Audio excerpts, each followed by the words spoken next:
Meritocracy is an ideology. I think it's important to distinguish merit in the ordinary sense of competence from meritocracy.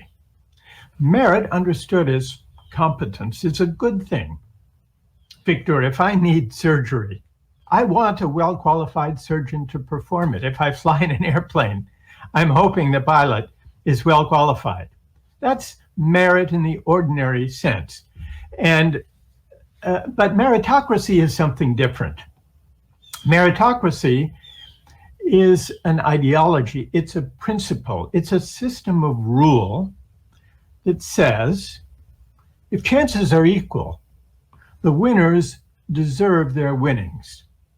And here's where meritocracy does, as you were suggesting, work to reinforce the status quo.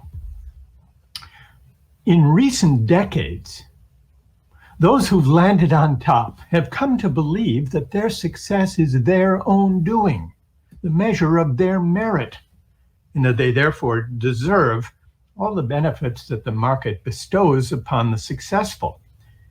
And by implication, they believe that those who struggle, those left behind, have no one to blame but themselves, that they deserve their fate. So meritocracy is not only about competence, it's about earning and deserving.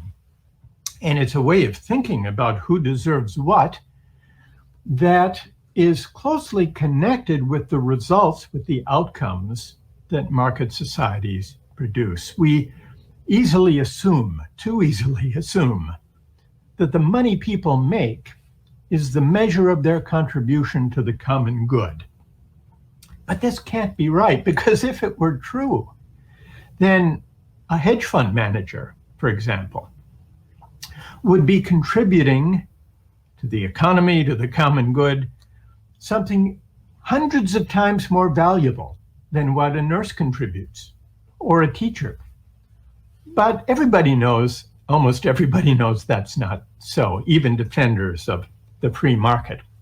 So part of what I'm trying to suggest in my book, The Tyranny of Merit, is that we need to rethink the question of merit, especially in relation to the market, to the verdict of the market on whose contributions count as meritorious or as valuable.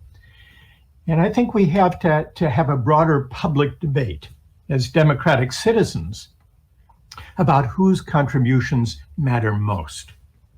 Does that make sense, Victor? That is a perfect idea. The merit, so it became more of a measure of worth and not necessarily a measure of competence. Right, right. And if I could just add, Victor, one thing. Very often, I receive a challenge to the argument of the book.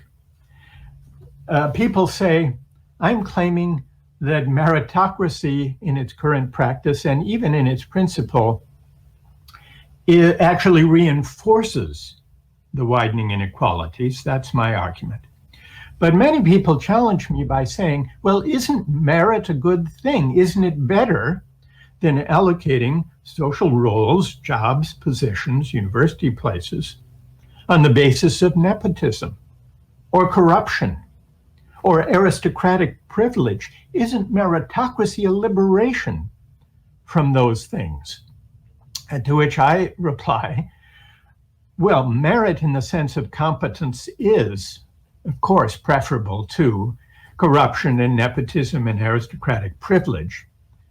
But one of the problems is that meritocracy today has become a way that affluent parents are able to pass their privileges onto their children, not by bequeathing them vast estates and landed titles, as with the aristocracies of old, but instead by equipping their children to compete successfully in a meritocratic society for admission to the opportunities, and especially the university places that will enable them to rise to the top or to remain at the top. So in a way, the meritocracy we have has become a way, almost a kind of hereditary meritocracy, where affluent parents have figured out how to pass their privileges onto their children.